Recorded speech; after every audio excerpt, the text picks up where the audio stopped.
la senadora Jesús esta mañana al iniciar, de cómo yo me metí un poquito en esto y por qué considero que es muy importante contar con esta información. Como les platicaba ahorita, yo soy ingeniera química. Cuando estudié ingeniería química era en parte un poco porque no sabía exactamente a qué me quería dedicar en mi vida y decían, si eres ingeniero químico puedes hacer muchas cosas. Eventualmente me di cuenta que a mí me gustaba mucho las matemáticas, la computación. Conseguí un proyecto de investigación que involucraba que yo manejara muchos datos y computadora y me pareció muy interesante, y ese proyecto era sobre calidad del aire. Y leyendo sobre calidad del aire empecé otra vez a aprender, a darme cuenta los muchos impactos que la mala calidad del aire tiene en nuestra salud, que tiene en nuestra economía, porque es muy importante. Y pues cuando hablas de calidad del aire entra el tema de cambio climático, comparten muchas fuentes, y ahí me fue interesando, me fue importando mucho, me di cuenta que había mucha información que yo desconocía. Y conforme ha pasado el tiempo, me seguí dando cuenta que había datos, había información que creo que es importante que conozcamos y que puede cambiar nuestra perspectiva de diferentes maneras. Yo empecé a dar clases de cambio climático y uso de energía en el tecnológico en el año 2011. Ya fue hace un poquito de tiempo, y en aquel entonces muy pocas universidades tenían un curso tal cual sobre cambio climático.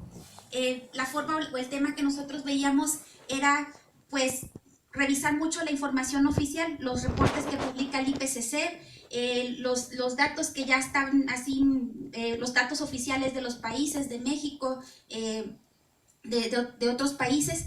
Y pues como seguramente han escuchado, reconocemos o reconocíamos a nivel global a las emisiones de la producción de energía, producción y consumo de energía, como la principal fuente de emisiones de gases de efecto invernadero. Constituyen una fuente importante de gases de efecto invernadero, pero también hay actividades que nosotros realizamos que aportan significativamente, y una de esas son las actividades de ganadería. Entonces, les voy a platicar un poquito ese camino, les digo, evolución en el sentido de que es parte de la información que me ha permitido a mí identificar y aprender y seguir aprendiendo y seguirme yo misma concientizándome sobre la importancia que tiene nuestra alimentación en el cambio climático. A manera de introducción, investigué un poco de contexto respecto a la situación de la agricultura, de las actividades agrícolas en México, tanto en la parte de agricultura como ganadería. Por ejemplo, 40% de los ecosistemas terrestres y marinos han sido ya transformados con el objetivo de dar un servicio a la humanidad, pero a costa de esto se han perdido servicios ecosistémicos importantes. También, por ejemplo, los suelos cultivados cubren alrededor de 12% de la superficie terrestre libre de hielo, y si incluimos los pastizales inducidos, es otro 26% para totalizar 38%. En México, alrededor de la mitad de la superficie de nuestro territorio nacional está dedicado a actividades agrícolas, y en el mundo sería más o menos el 38%.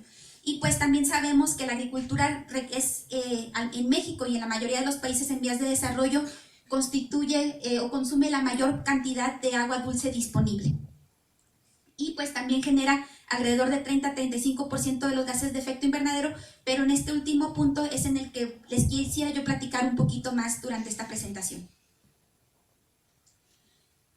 Otras cuestiones importantes, las actividades agrícolas, tanto ganaderas como agrícolas, constituyen una parte importante de nuestra actividad económica en el país, emplean alrededor del 11% de la población ocupada, y nosotros, México, estamos reconocidos como el país 12º en cuanto a mayor producción de alimentos. Sin embargo, a pesar de que el sector pecuario, que es a lo que se refiere el sector ganadero, representa el 45% del valor económico de la producción agrícola, sabemos que esta producción tiene un importante impacto ambiental. México, por ejemplo, es el 7º productor global de carne, y nosotros tenemos más de 30 millones de cabezas de ganado. Y esta producción de ganado pues es lo que eventualmente tiene un impacto ambiental importante. Bueno, Para empezar, les quisiera platicar un poquito de cómo, de la historia de todo esto. La maestra, la doctora Ana, ya nos platicó de ciertos gases de efecto invernadero. Yo me quiero regresar un poquito hacia atrás, para que nos quede muy claro por qué este problema es importante y cómo es que la ganadería puede contribuir a esto. Tenemos dos conceptos que son muy importantes: efecto invernadero y cambio climático. Adelante. Y a manera de recordatorio, creo que todos sabemos o hemos escuchado el término de efecto invernadero. Al efecto invernadero, en realidad, en los últimos años se le ha hecho muy mala fama, en el sentido de que pensamos que es algo negativo. Sin embargo, el efecto invernadero es un mecanismo natural, siempre ha existido prácticamente desde que la Tierra se formó. Es el mecanismo por el cual la Tierra tiene una temperatura que es apta para la vida. Si no existiera el efecto invernadero, la temperatura del planeta sería menos 18 grados centígrados, lo cual sería completamente imposible para la vida. Sin embargo, gracias a que tenemos cierta cantidad de gases de efecto invernadero, como lo platicaba la doctora, tales como dióxido de carbono, óxido nitroso, gas metano y algunos otros, la temperatura del planeta en promedio es alrededor de 15 grados. Y si se mantuviera en 15 grados, esa es la vida que nosotros conocemos. Sin embargo, la forma en que funciona, recibimos energía del Sol. Nuestro planeta refleja o rebota una parte de esta energía, pero la mayor parte la absorbe. Con esa energía que la Tierra absorbe, la Tierra se calienta. Y todas las cosas que tengan una temperatura son capaces de emitir radiación. La Tierra emite radiación, pero como es más caliente, es más fría que el Sol, el tipo de radiación que emite la Tierra es de tipo infrarrojo. Y los gases de efecto invernadero que se encuentran en nuestra atmósfera, como decíamos, CO2, óxido nitroso, gas metano, aunque conforman menos del 0.1% en volumen, son capaces de retener esa radiación infrarroja que emite la Tierra, y por ese mecanismo es con el cual la Tierra se calienta. Sin embargo, si nosotros incrementamos la cantidad de gases de efecto invernadero que estamos poniendo en esta atmósfera, la atmósfera se calienta todavía más, se remite más calor hacia la superficie y la Tierra aumenta su temperatura como un mecanismo de respuesta físico normal. Ese incremento en gases de efecto invernadero que hemos tenido desde el inicio de la revolución industrial y que se exacerbó con la explosión demográfica de inicios y mediados del siglo pasado, se ha traducido en un incremento de concentraciones de gases de efecto invernadero. CO2 es el principal que nosotros conocemos, y aquí les comparto una figura que es cómo las concentraciones de CO2 en un observatorio de Mauna Loa, Hawái, cómo han cambiado con el tiempo. Esta gráfica, que se conoce como la curva de Killing, es muy significativa porque fue más o menos en los años 50 la primera vez que nosotros tuvimos un monitor que era capaz de medir CO2 en tiempo real y tener mediciones constantes de este gas. Tenemos estimaciones de concentraciones de CO2 de hasta hace 800,000 años, sin embargo son estimaciones y esta es medición en tiempo real. Una cosa muy importante de este monitor es el hecho de que está localizado en Hawái, pero en una zona donde no hay absolutamente nada. No hay fábricas, no hay vehículos, no hay personas. Van algunas veces los científicos que tienen que darle mantenimiento a este laboratorio, pero básicamente lo que se está midiendo ahí es aire limpio.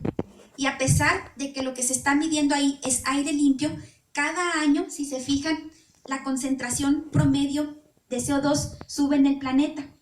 Eso significa que nosotros realizamos en el resto del mundo otras actividades, las emisiones se mezclaron, le dieron toda la vuelta al mundo, y lo que terminamos teniendo es un aire limpio que cada vez está más contaminado. Adelante. Les decía, teníamos las concentraciones de dióxido de carbono, y lo que hemos observado, por ejemplo, es que esas concentraciones de dióxido de carbono en forma histórica pues están correlacionadas directamente con cambios en temperatura y también con cambios en el nivel del mar. Por ejemplo, si nosotros nos regresamos hasta hace 400,000 años, que son estimaciones que tenemos mediante diferentes técnicas de medición climática, podemos darnos cuenta que a menor concentración de CO2, menor temperatura y también un menor nivel del mar.